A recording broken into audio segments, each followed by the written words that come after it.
નમસ્કાર.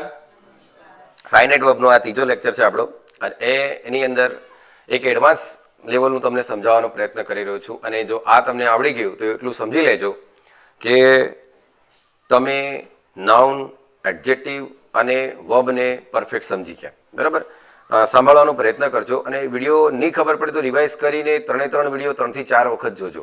બરાબર, એવું નથી કે યુટ્યુબ પર મારો ટાઈમ વધે એટલે તમને કહું, એમ કોઈ જરૂર નહીં મળે, પણ ધ્યાનથી સાંભળજો એમ. હવે અહીં દેખજો, આપણે અમુક માન લો કે મેલ્ટ એટલે પીગળવું,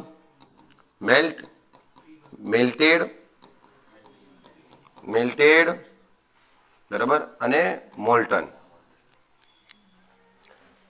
હવે તમે એમ કહો સાહેબ રૂપો તો 3 જ આવે. માન લો કે પ્રૂવ છે બેટા, એક પ્રૂવ છે, પ્રૂવડ, પેલા બીજા ત્રીજા રૂપને ઈડી જ લાગે મોટા ભાગે બેટા. પ્રૂવડ અને પ્રૂવન. સાહેબ એ ખબર નહીં પડી કે વર્બનું રૂપ તો 3 હોય, એક આઈએનજી વાળું, એક એસ વાળું. દેખો પ્રૂવડ, પ્રૂવિંગ અને છેલ્લે શું લખીશું આપણે? પ્રૂવ્સ. આમ લખીશું, પણ હું આઈએનજી વાળું ને તો લખતો નથી. તો સર આ બી થર્ડ ફોર્મ છે, તો આ પણ થર્ડ ફોર્મ છે. તો આમાં ફરક શું? તો દેખો ફરક સમજો બેટા. અમુક વર્બ એવા હોય, ઘણા બધા નહીં હોય, પણ અમુક વર્બ એવા હોય કે જેના થર્ડ ફોર્મ 2 હોય. અમુક વર્બ એવા હોય કે જેના થર્ડ ફોર્મ કેટલા હોય બેટા? 2. અને એ થર્ડ ફોર્મ 2 હોય ને એમાં એક થર્ડ ફોર્મ વર્બનું કામ કરે, બરાબર, અને એક એડજેક્ટિવનું કામ કરે. હવે મજાની વાત એ છે કે સાહેબ તે અમને એમ તો કહી દીધું, ધ્યાનથી સાંભળજો બેટા, તે એવું તો અમને કહી દીધું છે કે નાઉનની જગ્યા વાક્યમાં ક્યાં ક્યાં હોય? તો વર્બના સબ્જેક્ટ તરીકે, વર્બના ઓબ્જેક્ટ તરીકે. કોનો સબ્જેક્ટ? વર્બનો.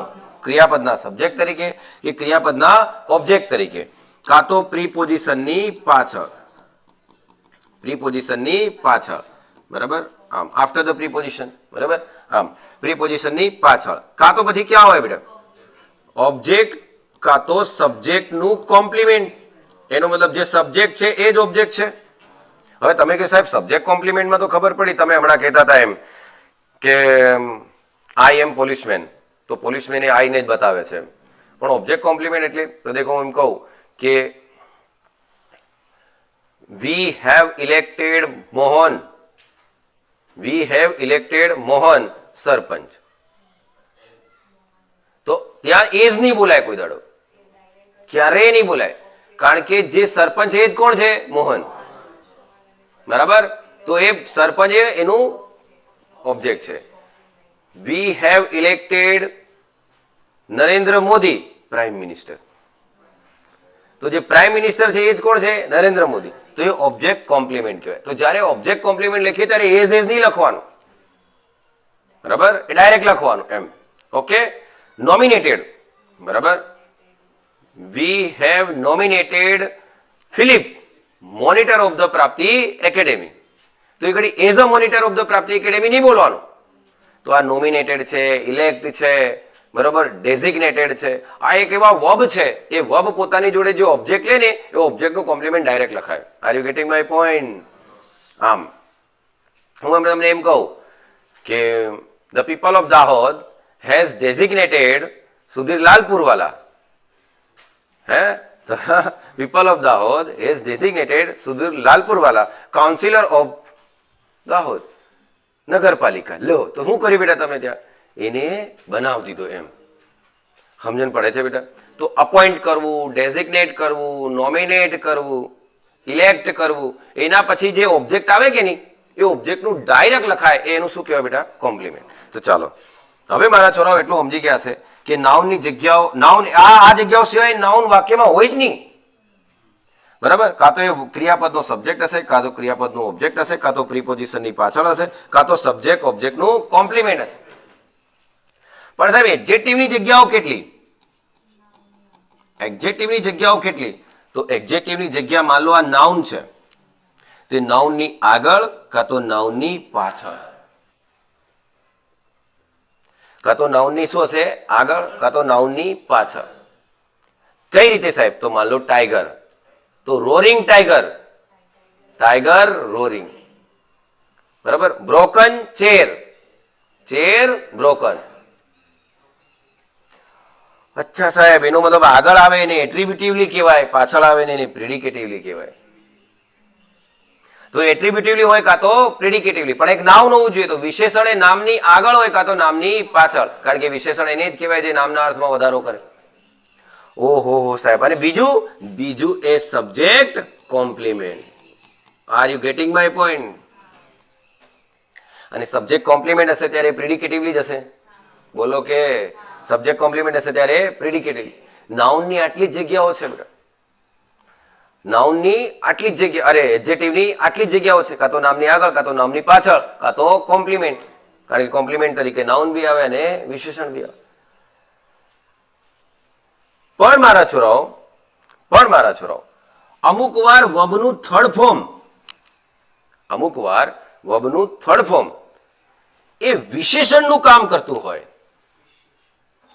વર્બનું થર્ડ ફોર્મ એ ક્રિયાપદનું બી કામ કરી રહ્યું બેટા.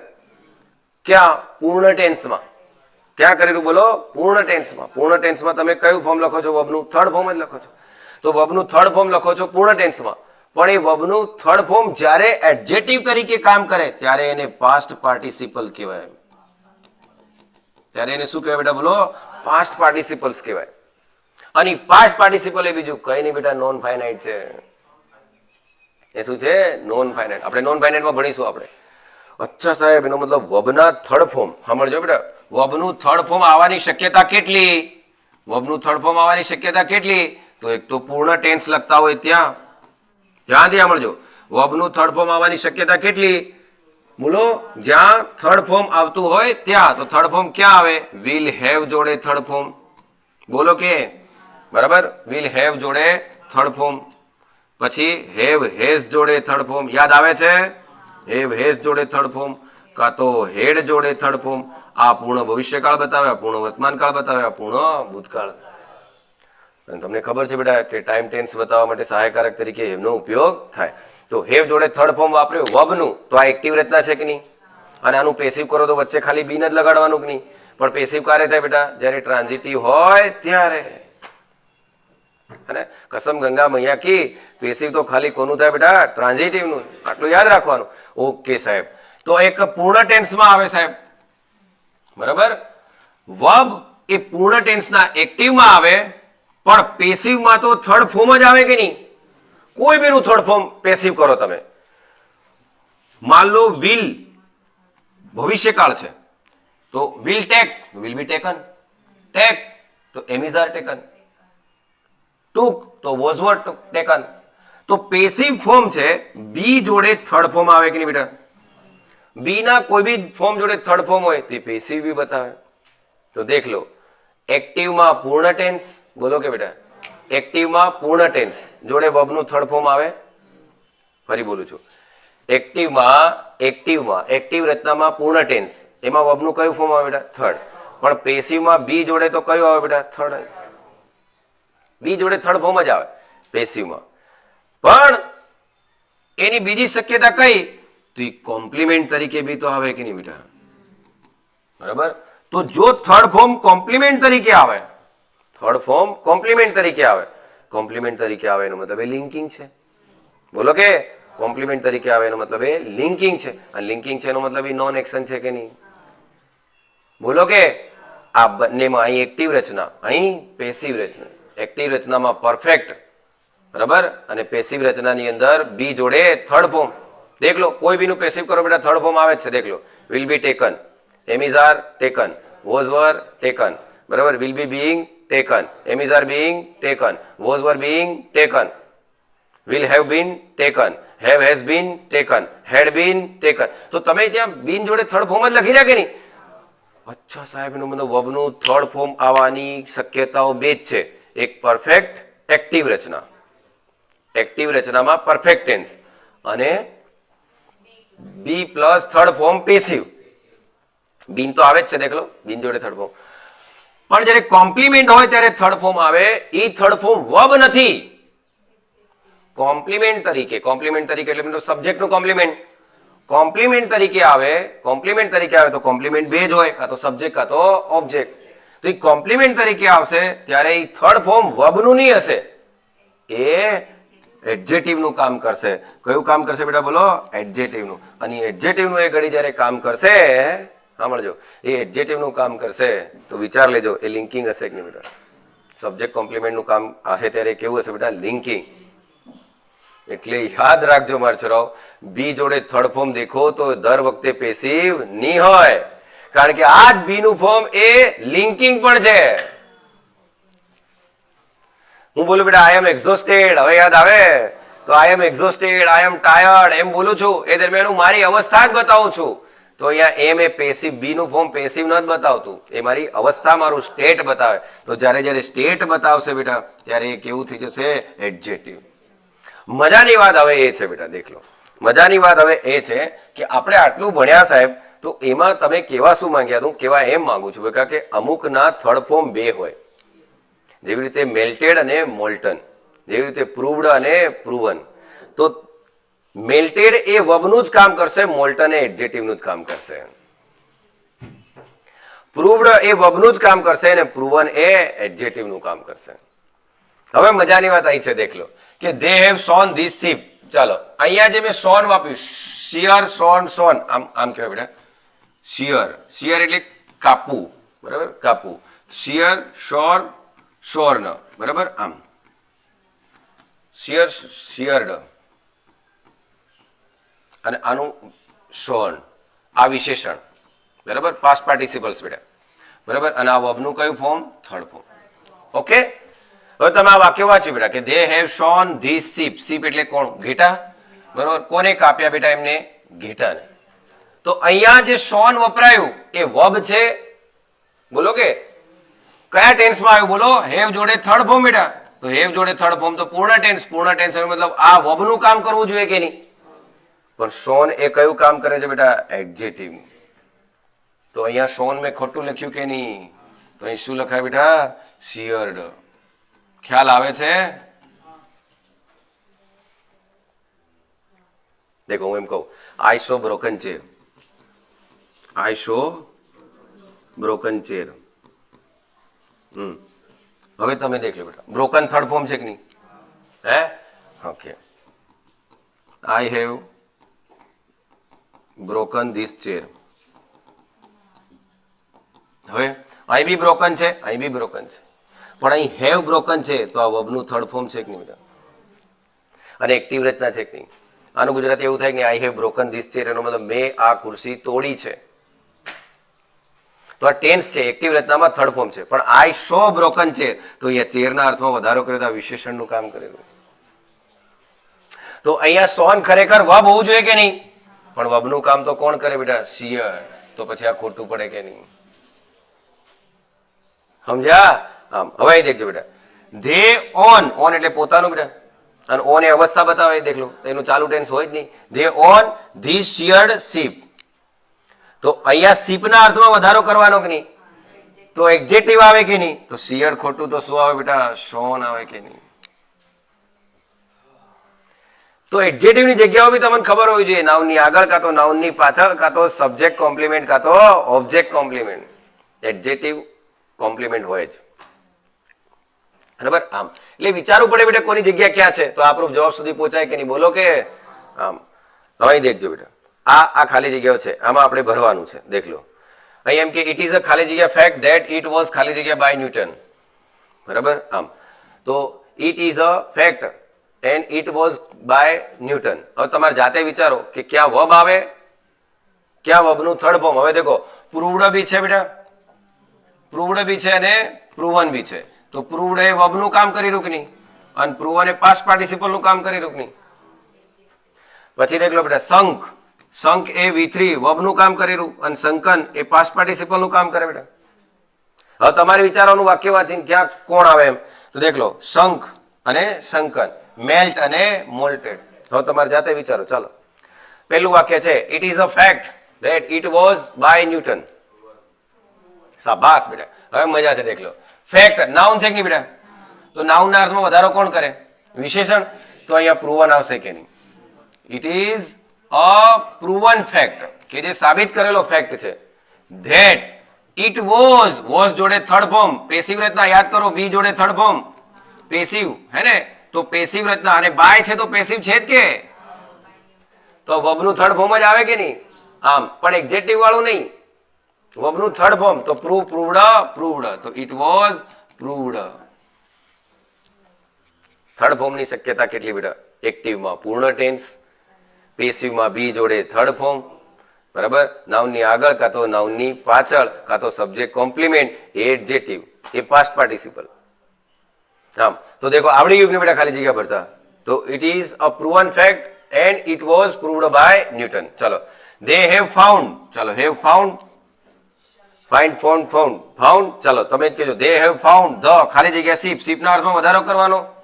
તો શીપના અર્થમાં વધારો તો શંખ થોડી આવે, શું આવે બેટા? સમજ્યા? હવે ડૂબેલી છે. ચલો, ધ શીપ હેડ ઓલરેડી, હવે અહીં હું લખવું પડે? હવે ઓલરેડી તો વધારાનો શબ્દ છે, હેડ એટલે વર્બનું થર્ડ ફોર્મ લખવું પડશે કે નહીં? તો પછી શું લખશો બેટા? શંખ. વેન ધે હેલ્પ અરાઇવ્ડ, બરાબર? ચાલો છેલ્લું શું છે? ધ કેન્ડલ હેઝ ખાલી જગ્યા મેલ્ટેડ, બરાબર? ધ કેન્ડલ હેઝ મેલ્ટેડ, કારણ કે મોલ્ટન એ તો શું છે બેટા? વિશેષણ. ઓકે, એટલે આવડશે કે? હા, અને આવડવું જ જોઈએ બેટા. ચાલો, લાવા ઇઝ ખાલી જગ્યા રોક્સ, મેલ્ટેડ નહીં આવે ને બેટા? મેલ્ટેડ કઈ રીતે આવશે? રોક છે કેવા છે? પીગળેલા છે. તો લાવા ઇઝ મોલ્ટન રોક્સ, પીગળેલા પથ્થરો જ છે ને લાવા, એમ. લાવા ઇઝ મેલ્ટેડ મોલ્ટન બેટા. મોલ્ટન એટલે પીગળેલા, એ વિશેષણનું કામ કરે, એ પાસ્ટ પાર્ટિસિપલ્સ નું કામ કરે. તો પાસ્ટ પાર્ટિસિપલ ક્યાં આવે? નાઉન ની પહેલા આવે કે બેટા? બરાબર? આમ તો અહીંયા દેખો, ધ મોલ્ટન રોક્સ એ લાવા માટે જ વપરાયું, તો ઇઝ લિંકિંગ થઈ ગયું કે નહીં? એમ કહું છું બેટા. ઓકે, ચાલો ચલો ભરો બેટા ફટાફટ. He was wearing a newly ખાલી જગ્યા jacket when he had from, શાબાશ બેટા, બરાબર? તો જો હેડ જોડે તો થર્ડ ફોર્મ આવે બેટા, હેડ જોડે તો થર્ડ ફોર્મ આવે, વિચ હી હેડ ગોટ, બરાબર? પણ આ જેકેટના અર્થમાં વધારો કરવાનો એટલે શું થાય બેટા? ગોટન. આવડશે બોલો? મને એવું લાગે કે તમને નથી ફાવતું એમ લાગે. ફાવી રહ્યું ને? હા. પછી દેખો, લોડેડ અને લેડન, હવે આ સમજવાનું છે, ધ્યાનથી સાંભળજો બેટા, આ જોરદાર સમજવા જેવું છે. ચાલો તમે જ કહો. દેખો, ધ ટ્રી વોઝ ખાલી જગ્યા વિથ રાઇપ મેંગોસ. શું? લોડેડ. હવે સમજવાનું છે, ઉભા રહેજો. ચલો, વોઝ છે બેટા, હલો વોઝ છે, તો અહીંયા હું લખું, અહીંયા લખું તો V3 બી હોય ને પાસ્ટ પાર્ટિસિપલ બી હોય કે નહીં? હવે તમે કહો કેમ એમ? તો દેખો બેટા, બી જોડે થર્ડ ફોર્મ, ધ્યાનથી સાંભળવાનો પ્રયત્ન કરજો હો. 1 કરોડનું વાક્ય હો ને, લોકો નથી ખબર પડતી અહીં. શાબાશ બેટા. વોઝ જોડે થર્ડ ફોર્મ હોય, વોઝ જોડે થર્ડ ફોર્મ હોય તો પેસિવ રચના હોય કે નહીં બેટા? બરાબર? પણ વોઝ જોડે પાસ્ટ પાર્ટિસિપલ હોય તો લિંકિંગ બી હોય કે નહીં? હવે તમે કહો સાહેબ તમે શું કહેવા માંગો છો? હું એમ કહેવા માંગુ છું બેટા કે તમે ભણ્યા છો કે બી જોડે જ્યારે થર્ડ ફોર્મ આવે તો એ પેસિવ વોઇસ હોય. તો વોઝ વર જોડે ત્રીજું, વર જોડે ત્રીજું, વિલ બી જોડે ત્રીજું, એમિઝાર જોડે ત્રીજું, આવું હશે તો પેસિવ રચના હશે. ઓકે, પણ પેસિવ રચના હશે તો અહીંયા જે સબ્જેક્ટ છે નોન ડુઅર હોવો જોઈએ કે નહીં? પેસિવ હોય તો સબ્જેક્ટ કેવો હોવો જોઈએ? નોન ડુઅર, બરાબર? આમ ઓકે, પેસિવ હોય તો સબ્જેક્ટ કેવો હોવો જોઈએ? Non doer. પણ સર બી જોડે third form past participle be હોય કે નહીં બેટા? થર્ડ ફોર્મ શું હોય બેટા? Past participle. અને થર્ડ ફોર્મ પાસ્ટ પાર્ટિસિપલ છે એનો મતલબ થર્ડ ફોર્મ શું કામ કરે? પાસ્ટ પાર્ટિસિપલ હોય તો કયું કામ કરે? એડજેક્ટિવનું. તો બી વાળા ફોર્મ જોડે ઇઝ જોડે વિશેષણ, એમ ઇઝ આર જોડે વિશેષણ આવી શકે, વોઝવર જોડે વિશેષણ આવી શકે, આ વિશેષણ. તો એ લિંકિંગ હશે, તો લિંકિંગ હશે તે શું બતાવતું હશે બોલો? સ્ટેટ. હવે મજાની વાત છે, દેખ લો. જો હું લોડેડ લખું, બરાબર, તો એ વર્બનું થર્ડ ફોર્મ પેસિવ બતાવે. લેડન લખું તો એ વિશેષણ છે. હવે સવાલ એમ થાય કે વોઝ જોડે હું શું લખું? અહીં લોડેડ લખું કે લેડન લખું? હવે તમે વિચારશો સાહેબ ચલો એક કામ કરીએ, લોડેડ લખીએ.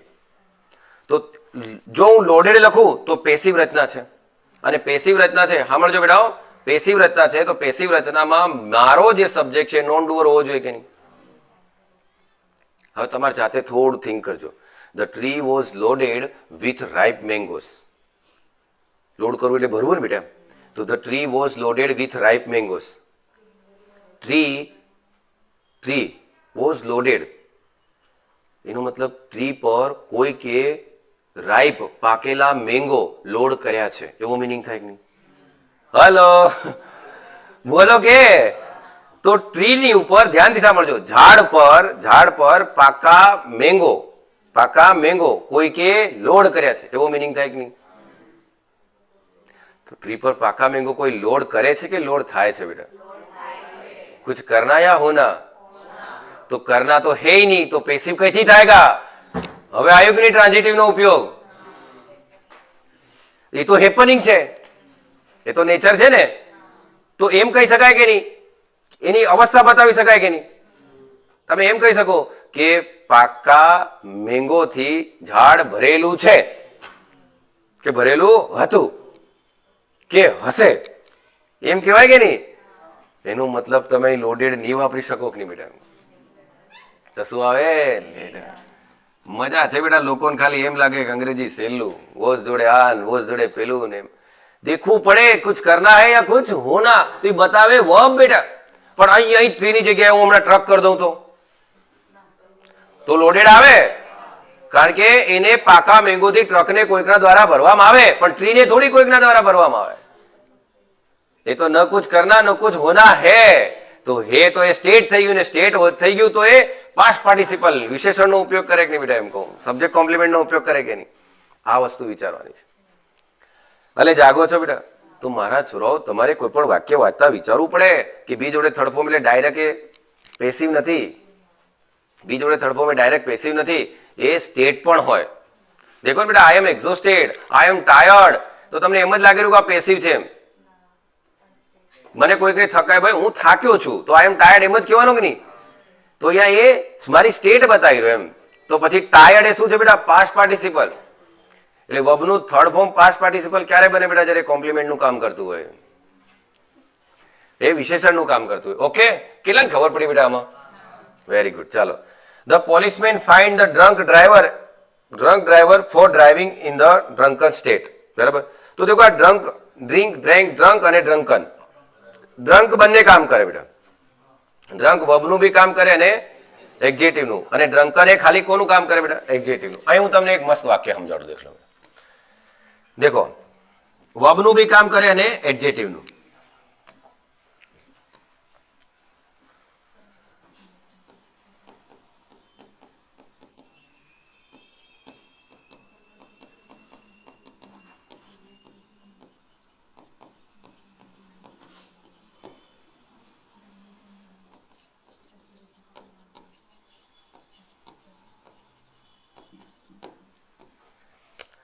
અહીંયા મેં ડ્રંક અહીં બી ઉપયોગ કર્યો છે ને અહીં બી ઉપયોગ કર્યો છે.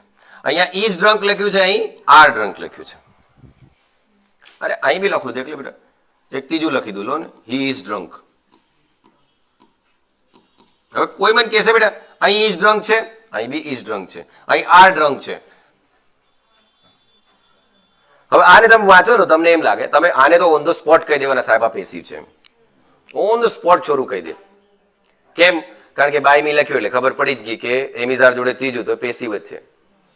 હવે તમે વિચાર બેટા, ઇઝ ડ્રંક પેસિવ છે? મારું છોરું તરત વિચાર છે પેસિવ છે, એનો મતલબ મારા વાક્યમાં જે સબ્જેક્ટની વાત કરવામાં આવી એ નોન ડુઅર છે. બરોબર? તો ડ્રિંક, હવે સાંભળજો, ધ્યાનથી બોલવું, એ જરીક દિમાગમાં છાપજો બેટા. અહીંયા ઇઝ ડ્રંક એ પેસિવ છે ને બેટા? પેસિવ છે એનો મતલબ મારા વાક્યમાં જે સબ્જેક્ટની વાત કરી એ નોન ડુઅર છે કે નહીં? બરાબર? ડુઅર બી નથી, ડુઅર તો નથી બેટા. કેવો છે? નોન ડુઅર છે. આ તો નોન ડુઅર છે. હવે સાહેબ કરવું હું? આ નોન ડુઅર છે, એનો મતલબ આ એક્ટિવ રચનામાં આનો ઓબ્જેક્ટ હોવું જોઈએ કે નહીં? પીધું, શું પીધું? દૂધ. તો જવાબ સાચી વાત છે, પીધું, શું પીધું? તો દૂધ. હવે સાંભળજો, હું એમ કહું યુ આર ડ્રંક અને હી ઇઝ ડ્રંક. હવે જો હું આને પેસિવ સમજું, મજા છે, દેખ લો, હું આને પેસિવ સમજું, કારણ કે લોકો એમ જ કે નેમિઝાર જોડે ત્રીજું એટલે પેસિવ એમ. જો હું આને પેસિવ સમજું, તો આ જો પેસિવ રચના હોય તો મારો વાક્યનો જે સબ્જેક્ટ છે એ એક્ટિવમાં આનો ઓબ્જેક્ટ હતો કે નહીં? તો પીધો કોને પીધો? મને પીધો, યુ ને પીધો. ચલો, હી ઇઝ ડ્રંક, તો આ પેસિવ રચના છે બેટા. તો પેસિવ રચનાનો જે સબ્જેક્ટ છે એ એક્ટિવ રચનાનો ઓબ્જેક્ટ હતો કે નહીં? પીધું શું પીધું? હી પીધું. એ તારી હલે સમજણ પડે? તો આ પેસિવ રચના નથી બેટા. તો સાહેબ પેસિવ રચના નથી તો શું છે? તો પછી બેટા આ લિંકિંગ બની જાય અને આ હી માટે ડ્રંક વપરાયું છે ને યુ માટે ડ્રંક વપરાયું. તો અહીંયા એની અવસ્થા એનું સ્ટેટ બતાવાય. હી ઇઝ ડ્રંક એટલો મતલબ એ પીધેલો છે. યુ આર ડ્રંક એનો મતલબ તમે પીધેલા છો. એટલે એમ કે બેટા કે ડ્રંક નો ઉપયોગ વર્બ તરીકે બી થાય ને એડજેક્ટિવ તરીકે. તો દેખ લો અહીં થયો જ છે ને. ડ્રાઈવર કેવો છે? પીધેલો. વિશેષણ તરીકે છે અહીંયા. બરાબર. In the drunken state. બરાબર. આમ તો ડ્રંકન સ્ટેટ. ઓકે. વિશેષણનું જ કામ કરીને બેટા એને આમ. પણ વબનું કામ અહીં વબનું કામ છે. વબ હશે તો પેસિવ હશે કે નહીં બેટા? અને એક બીજી એક વસ્તુ તમને કહી દઉં બેટા કે ડ્રંક અને આ એક એટ્રીબ્યુટિવલી બી ઉપયોગ થાય અને હવે ડ્રંક પ્રેડિકેટિવલી બી થયું કે નહીં બેટા? તો ડ્રંકનો ઉપયોગ તમે વર્બ એડજેક્ટિવ બંને રીતે કરી શકો અને ડ્રંકનો ઉપયોગ ફક્ત પર્સન માટે કરાય. હલો, ફક્ત પર્સન માટે કરાય. અને આને તમે એટ્રીબ્યુટિવલી બી કરો. એટ્રીબ્યુટિવલી એટલે નામની આગળ કાં તો નામની પાછળ. ના, નામની આગળ. અને પ્રેડિકેટિવલી એટલે કે કોમ્પ્લિમેન્ટ તરીકે અને પાછળ. એટલે આનો બંને રીતે ઉપયોગ થાય. પણ આનો ઉપયોગ ફક્ત થિંગ્સ માટે થાય, પર્સન માટે નહીં થાય અને એડજેક્ટિવ તરીકે જ થાય. કેટલાય સાંભળ્યું બેટા? આમ. ઓકે બેટા? તો હવે ખાલી જગ્યાઓ તો જોતા રહેજો. બરાબર. આમ હવે જે ભણાવવા જાઉં છું બેટા જબરજસ્ત છે. જબરજસ્ત એટલે હવે લાસ્ટ આખો હાથી નીકળી ગયો. કોણ બાકી બેટા? પૂછડું. ફાઇનાઇટ વર્બ ખતમ થવા જઈ રહ્યું છે. બરાબર. આમ હાઉ ધ જોશ. હા, હવે જે છેલ્લું જે છે ને આને જો તમે સમજી ગયા બેટા તો હું માનું ત્યાં સુધી ફાઇનાઇટ વર્બમાં તમારું કોઈ પણ સ્ટેટમેન્ટ બાકી રહે નહીં. કોઈ પણ સ્ટ્રક્ચર ફાઇનાઇટ વર્બને સમજવા માટેનું તમારું બાકી નહીં રહે. આ મારી ગેરંટી. બરાબર. આમ હા. હવે અહીં દેખજો. The man satisfied with the delicious food. The man satisfied with the delicious food. Mohan will injured again. બરાબર. હવે આ વાક્ય વાંચ્યો. હવે તમે જ મને કહો બેટા, તમે મોબાઈલ કાઢો તમારો અને સર્ચ કરો સેટિસ્ફાઈડ નો મતલબ શું થાય? સેટિસ્ફાઈડ નો સંતોષ. બરાબર. સેટિસ્ફાઈડ નો મિનિંગ શું થાય? સંતુષ્ટ. ખાલી સંતુષ્ટ થવું કે સંતુષ્ટ કરવું? હવે સર્ચ કરો સેટિસ્ફાઈડ ટ્રાન્ઝિટિવ છે કે ઇનટ્રાન્ઝિટિવ? સર્ચ કરો તો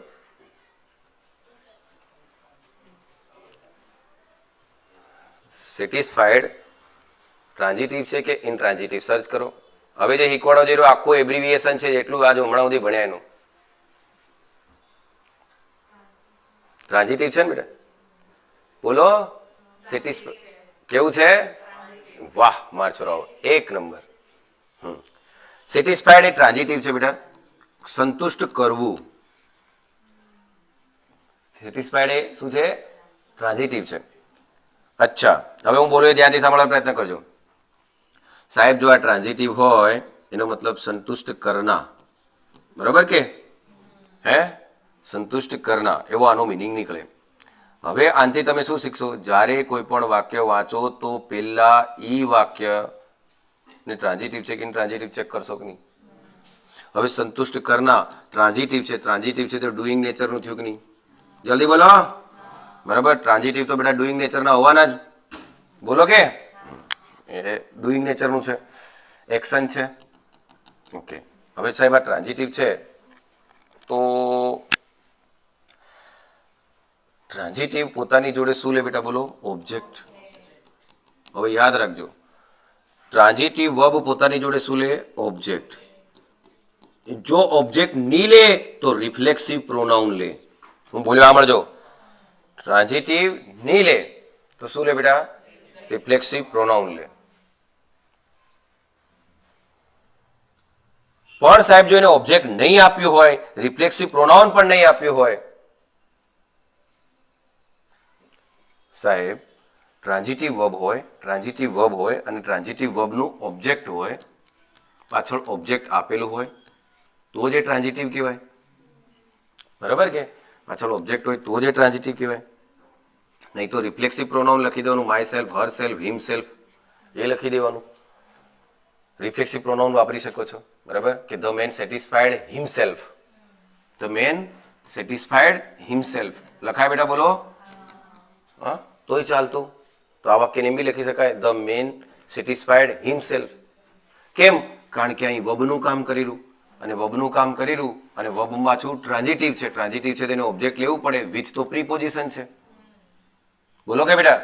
તો વિથ તો પ્રીપોઝિશન છે. વિથ ધ ડિલિશિયસ ફૂડ એ તો વધારાનું છે, પ્રીપોઝિશનલ ફ્રેઝ છે. બરાબર? તો ધ મેન સેટિસ્ફાઈડ હિમસેલ્ફ આવું લખતો તો પણ વાક્ય સાચું. હવે સાહેબ આ રીતે હું વાક્ય સાચું કરી શકું રિફ્લેક્સિવ પ્રોનાઉનથી. ઓબ્જેક્ટ લખીને પણ હું કરી શકું. બરાબર? આમ હે ને? તો the man satisfied you with the delicious food. તો મેં શું લખી દીધું બેટા? ઓબ્જેક્ટ. બોલો. હા. તો સાહેબ આ વાક્ય કેમ ખોટું? આ વાક્ય એટલે ખોટું બેટા કારણ કે મેં તમને ભણાવ્યું છે કે વર્બ જ્યારે ટ્રાન્ઝિટિવ હોય તો એના ઓબ્જેક્ટ જોડે કોઈ દિવસ પ્રીપોઝિશન નહીં લે. તો વિથ જે આવ્યું, બરાબર? વિથ જે આવ્યું એ તો પ્રીપોઝિશન છે. સાંભળજો બેટા, વિથ જે આવ્યું શું છે? પ્રીપોઝિશન છે. અને ટ્રાન્ઝિટિવ કોઈ દિવસ પોતાની જોડે શું નહીં લે બેટા? બોલો. પ્રીપોઝિશન નહીં લે. તરત પ્રીપોઝિશન નહીં લે એનો ઓબ્જેક્ટ વચ્ચે. તો the delicious food A with નું ઓબ્જેક્ટ છે કે નહીં? બોલો. The delicious food A with નું ઓબ્જેક્ટ છે. અચ્છા સાહેબ, એનો મતલબ કાં તો તમે યુ લખો તો સાચું, કાં તો હિમસેલ્ફ લખો તો સાચું. રિફ્લેક્સિવ પ્રોનાઉન થી લખીને સાચું કરો, કાં તો એનું ઓબ્જેક્ટ લખીને સાચું કરો. પણ ડાયરેક્ટ તમે આની જોડે વિથ નહીં લખી શકો. કેમ નહીં લખી શકો? કેમ નહીં લખી શકો? કારણ કે વર્બ ટ્રાન્ઝિટિવ છે. અને ટ્રાન્ઝિટિવ એટલે અહીંયા તમારે એક વસ્તુ તૈયાર થઈ ગઈ કે ટ્રાન્ઝિટિવ વર્બ્સ અને એના ઓબ્જેક્ટ વચ્ચે કોઈ દિવસ પ્રીપોઝિશન નહીં આવે. તો સાહેબ કરવું શું? તો હવે તમે દેખજો શું કરજો ખબર? કે the man got satisfied. The man got satisfied with the delicious food. ઓ સર તો હવે સેટિસ્ફાઈડ જોડે વિથ સાચું છે? હા સાચું છે. અહીંયા સેટિસ્ફાઈડ જોડે વિથ ખોટું હતું. અહીંયા સેટિસ્ફાઈડ જોડે વિથ સાચું છે. સાહેબ કેમ એવું? અરે બેટા ગોટ એ લિંકિંગ છે. તો લિંકિંગ છે તો સેટિસ્ફાઈડ એ વિશેષણ થઈ ગયું. હવે સેટિસ્ફાઈડ એ વર્બ નથી રહ્યું. ધ મેન સેટિસ્ફાઈડ એટલે મતલબ કોણ સેટિસ્ફાઈડ થયેલો છે? માણસ જ.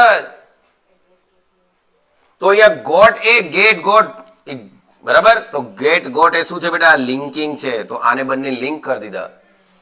હવે મગજમાં વિચારો, જો સેટિસ્ફાઈડ વર્બનું કામ કરતું તો સાથે વિથ નહીં લખાતો બેટા. પણ એને આપણે શું બનાવી દીધું? એડજેક્ટિવ. મિનિંગ ચેન્જ જ નહીં થવાનો. દેખ લો. એટલે કહેવાય બેટા એક વાક્ય ઘણા બધા મિનિંગ કન્વે કરે અને ઘણા બધા વાક્યથી એક મિનિંગ કન્વે થાય. આને જે સમજે એ સમજે. આમ અને મોટે ભાગે એક વાત કહું બેટા, ટ્રાન્ઝિટિવ વર્બને મોટે ભાગે લોકો શું કરે ખબર?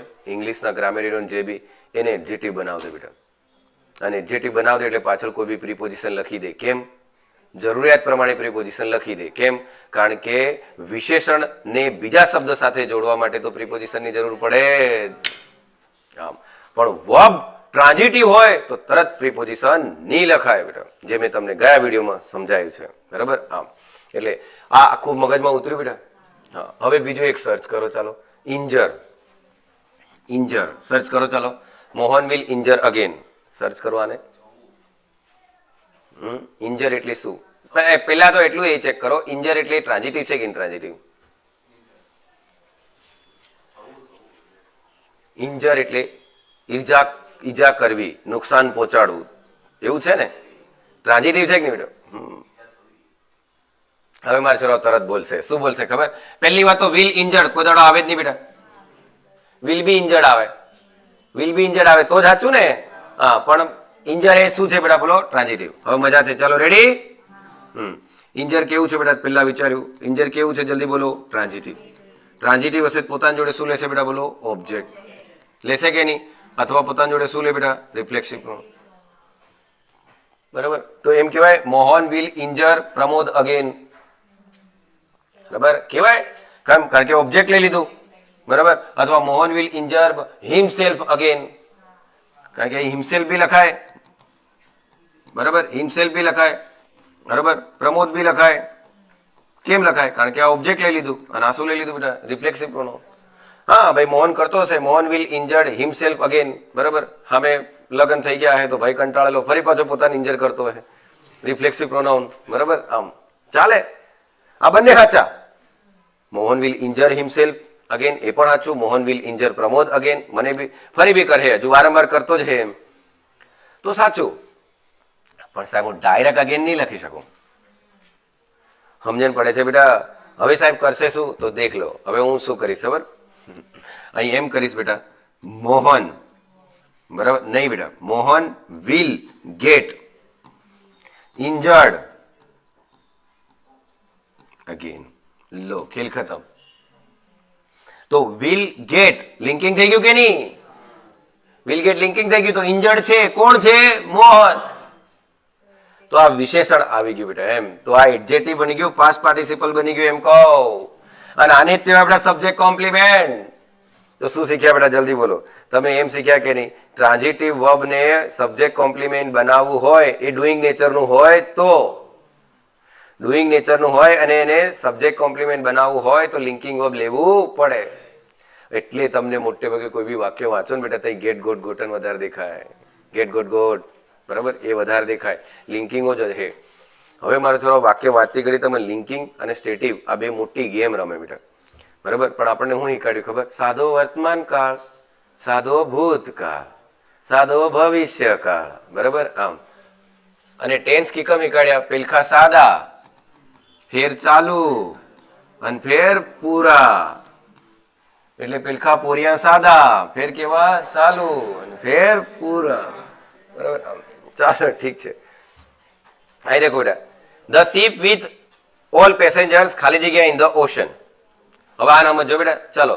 Loose lost lost, lose lost lost, બરાબર. લૂઝ એટલે ગુમાવવું, લૂઝ એટલે ગુમાવવું, હે ને? હવે તમે સર્ચ કરો, સર્ચ કરો લૂઝ, લોસ્ટ લોસ્ટ, બરાબર. લોસ્ટ ટ્રાન્ઝિટિવ કે ઇનટ્રાન્ઝિટિવ સર્ચ કરો.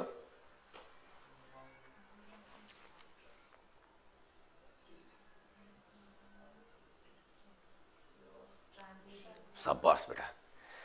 આ કામ હવે કોઈ બી વાક્ય વાંચ્યા બાદ ઘેર કોણ કરે બેટા? હું કરું તમે? બસ. હવે સાહેબે તમને શું બતાડી દીધો બોલો? રસ્તો દેખાડ્યો બેટા, બરાબર. હવે ચાલવાનું પોતે છે, બરાબર. આમ અંગ્રેજી નહીં આવડે, બરાબર, માલથી પરીક્ષા પાસ નહીં થાય તો નહીં જ થાય બેટા, બરાબર. આમ જેને ભણવું છે એ તો ગમે એવી મુશ્કેલીઓ આવે તો પણ ભણે, અને નહીં ભણવું એને તમે પછી એ બાના જ કરે, બરાબર. અમને તો ઓપોર્ચ્યુનિટી નહીં મળી, બરાબર, મને ભણવા મળ્યું નહીં, બરાબર, કોઈ બરાબર સાહેબો નહીં મળ્યા, બરાબર. આમ ઘરની તકલીફો ઘણી બધી હતી એટલે હું ભણી નહીં શક્યો, આ બાના કાઢે, બરાબર. અરે ગવર્મેન્ટ જ બેકાર છે યાર, પેપરો ફોડ દે, આવું જે બોલે એ સમજી લેવાનું કે એને ગાળ્યા કાઢ્યા છે, બરાબર. ભણવા વાળો તો કરે એની રીતે મહેનત. તો દેખો બેટા ટ્રાન્ઝિટિવ છે કે નહીં? બરાબર. ચલો મને એમ કહો બેટા, રામ હેઝ લોસ્ટ, આ વાક્ય ને બેટા, રામ હેઝ લોસ્ટ. અરે અહીંયા કલર બીજો લેવો પડે લાગે, ચેન્જ, બરાબર. લાલ જ હું કરા લીધો ભાઈ, બરાબર. આમ ચાલો અહીં છે બેટા, દેખો રામ હેઝ લોસ્ટ એમ લખ્યું છે કે નહીં? Ram has lost. અને બીજું વાક્ય શું છે બેટા? Ram is lost. ઓકે. હવે તમે કહી રહ્યા કે આ તો સર ટ્રાન્ઝિટિવ છે, તો ટ્રાન્ઝિટિવ છે તો એની પાછળ શું જોઈએ બેટા? કાં તો ઓબ્જેક્ટ, ઓબ્જેક્ટ ને તો એમ કહેવાય બેટા રામ હેઝ લોસ્ટ ઓપોર્ચ્યુનિટી કહેવાય, બરાબર. રામ હેઝ લોસ્ટ મની, તો રામે કંઈક ગુમાવ્યું હશે એમ કહેવાય ને. હા, તો આ એમ બતાવે છે કે રામે કંઈક ગુમાવ્યું, પણ પાછળ શું નથી બેટા? ઓબ્જેક્ટ નથી. પણ એમ કે રામ ઇઝ લોસ્ટ, તો આનો મતલબ શું થઈ ગયો ખબર? રામ ઇઝ લોસ્ટ તો ગુમ છે કોણ? રામ. હવે આ ટ્રાન્ઝિટિવ છે બેટા, સાંભળજો. આ ટ્રાન્ઝિટિવ છે તો સાહેબ ટ્રાન્ઝિટિવ નું તો પેસિવ થાય ને, તો શું સાંભળજો, પેસિવ થાય તો આને તમે પેસિવ સમજો માર છોરો, આને તમે પેસિવ સમજો તો એક્ટિવમાં આનો આની એક્ટિવમાં ઓબ્જેક્ટ કોણ બને? રામ. ગુમેલો કોણ? રામ. એવું ના, અહીંયા અવસ્થા બતાવી રહ્યા, રામ છે કેવો છે? ગુમ છે. તો અહીંયા લોસ્ટ એ શું બની ગયું બેટા? Past participle. એટલે જાગો છો? ઇઝ લોસ્ટ એ પેસિવ બી હોય બેટા, પણ પેસિવ હોય તો જે મારા વાક્યનો સબ્જેક્ટ છે એક ટાઈમ પર શું હતો બેટા? ઓબ્જેક્ટ હતો, બરાબર. આમ તો એ તો બને જ નહીં બેટા, શક્ય જ નથી આનામાં. તો અહીંયા તમે દેખો the ship with all passenger ખાલી જગ્યા ઇન ધ ઓશન. તો હું એમ કહું બેટા ધ શીપ એક વચન છે કે નહીં, તો હેવ લોસ્ટ વર લોસ્ટ તો કેન્સલ જ થઈ જાય. હવે બચ્ચું મારા જોડે કોણ, હેઝ લોસ્ટ અને વોઝ લોસ્ટ. તો હું જો એમ લખી દઉં કે the ship with all passenger, આ તો વધારાનું બેટા પ્રિપોઝિશનલ ફ્રેઝ આના અર્થમાં વધારો કર્યો કે નહીં. આમ કે the ship with all passenger, બધા પેસેન્જર સાથેનું જહાજ. બરાબર. તો the ship with all passenger has lost લખું તો હેઝ લોસ્ટ લખું. જો હું હેઝ લોસ્ટ લખું તો પાછળ મારે કોઈ ઓબ્જેક્ટ લખવું પડે કે નહીં. જહાજે ગુમાવ્યું, શું ગુમાવ્યું, કદાચ લગેજ ગુમાવ્યું, પણ એને તો એવું લખ્યું ને, ડાયરેક્ટ લખ્યું ઇન ધ ઓશન. બરાબર. આમ તો પછી હું હેઝ લોસ્ટ નહીં લખી શકું કે નહીં બેટા, એમ કહું તો હું શું લખીશ, વોઝ લોસ્ટ. તો એમ કહેવાય કે the ship with all passenger was lost in the ocean. તો અહીંયા લોસ્ટ એ પાસ્ટ પાર્ટિસિપલ બની ગયું કે નહીં બેટા, એમ કહું. સૌથી વધારે ગેમ લિંકિંગ રમે કે નહીં બેટા, એમ કહું. અહીંયા શીપની અવસ્થા બતાવી રહ્યા આપણે કે શીપ કેવું થઈ ગયું, ગુમ થઈ ગયું. ક્યાં, ઓશનમાં, વિથ પેસેન્જર એટલે ટાઇટેનિક બેટા. એટલે સમજો અહીંયા તમે શું શીખી રહ્યા, તો તમે એમ શીખી રહ્યા કે જ્યારે ડુઈંગ હોય, ટ્રાન્ઝિટિવ હોય, બરાબર, તો એને લિંકિંગથી તમે એની અવસ્થા બતાવી શકો છો. ટ્રાન્ઝિટિવની લિંકિંગથી તમે શું બતાવી શકો બેટા, અવસ્થા. પણ તમારો સબ્જેક્ટ વાક્યનો કોણ છે એ દેખો. જો અહીં ધ શીપ બેટા ને ધ શીપ નોન ડુઅર હોત તો બેટા વોઝ લોસ્ટ બી તો હેઝ બીન લોસ્ટ બી તો સાચું થતું કે નહીં.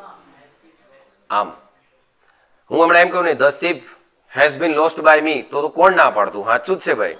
આમ પેસિવ રચના બી હોઈ શકે. આમ ઓકે બેટા,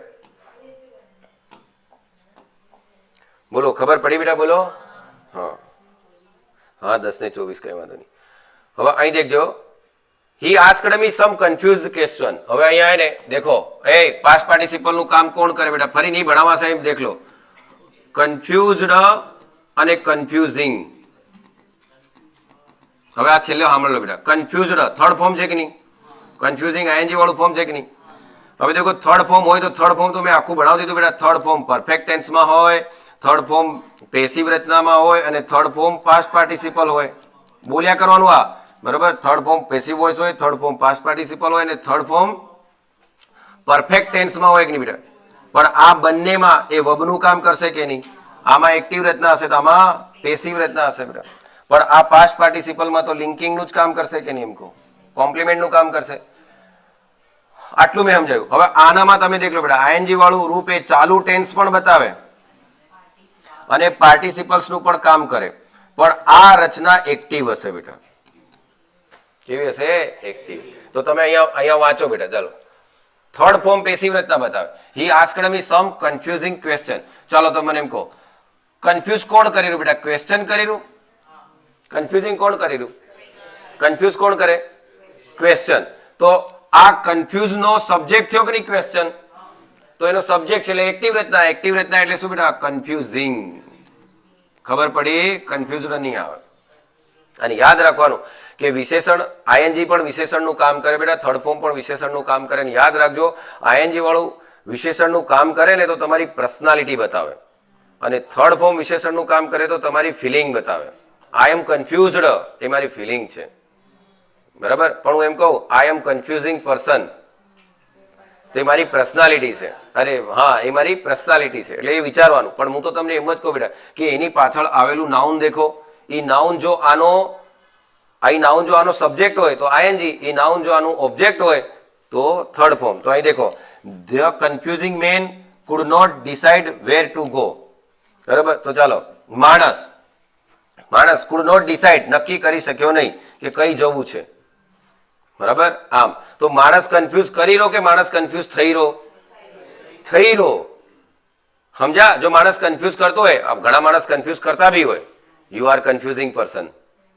તારી પર્સનાલિટી એવી છે કે તું લોકોને કેવો કરે છે, કન્ફ્યુઝ કરે છે. તો એ ઘડી યુ આર કન્ફ્યુઝિંગ પર્સન સાચું બેટા. પણ અહીંયા માણસ કન્ફ્યુઝ કરતો નથી, કન્ફ્યુઝ થઈ રહ્યો. અને જયારે કન્ફ્યુઝ થતો હોય તો શું લખાય બેટા, પેસિવ રચના. તો શું લખાશે, કન્ફ્યુઝડ. બરાબર. તો એવી રીતે અમેઝિંગ, અમેઝડ, એસ્ટોનિશિંગ, એસ્ટોનાઇઝડ, આવું કઈ બી આવે બેટા. ઇન્ટરેસ્ટિંગ, ઇન્ટરેસ્ટેડ આવડશે, બરાબર. આમ તો અહીંયા સાથે સાથે બેટા મેં તમને આ પણ ભણાવી દીધું કે નહીં બોલો? બરાબર, તો ઘરે જઈને આ બધા તમે વાક્ય જોજો બેટા. બરાબર, આમ ઓકે, આમ જોશો. ચલો એકવાર ફરી જોઈ લઈએ બેટા. ચાલો એ સાથે સાથે પતી જાય. We have got some excited news. તો ચાલો, ન્યૂઝ એક્સાઇટ કરે છે કે એક્સાઇટ થાય છે? ન્યૂઝ એક્સાઇટ કરે બેટા. તો અહીં એક્સાઇટેડ નહીં આવે, શું આવે? એક્સાઇટિંગ. બરાબર, આમ ચાલો અહીં દેખો. The exciting audience cheered their team. ચલો અહીંયા ઓડિયન્સ એક્સાઇટિંગ કરી રહી કે એક્સાઇટ થઈ રહી છે? તો એક્સાઇટેડ આવે કે નહીં બેટા? બરાબર, આમ પછી દેખો હી અમેઝિંગ સ્પાઈડરમેન. તો દેખો હી અમેઝિંગ સ્પાઈડરમેન એનો મતલબ એની પર્સનાલિટી છે કે નહીં? બરાબર, આમ કે અમેઝિંગ કરી રહ્યો લોકોને, એમ આશ્ચર્યચકિત એમ કહીએ ને આમ. તો મેં શું શીખવાડી દીધું બેટા સાથે સાથે તમને? ડુઈંગમાં ટ્રાન્ઝિટિવની અંદર જો ઓબ્જેક્ટ નહીં આપ્યો હોય, ને રિફ્લેક્સિવ પ્રોનાઉન નહીં આપ્યું હોય તો લિંકિંગનો ઉપયોગ કરીને એને પાસ્ટ પાર્ટિસિપલમાં ફેરવવાનું. પાસ્ટ પાર્ટિસિપલમાં ફેરવ્યા બાદ તમારે એની જોડે પ્રીપોઝિશનનો ઉપયોગ કરવાનો, પછી વાક્ય બનાવવાના. ઓકે બેટા, તો હવે જેટલું બી વાંચશો ફાઇનાઇટ વે બના ખતમ થાય છે. જય હિન્દ.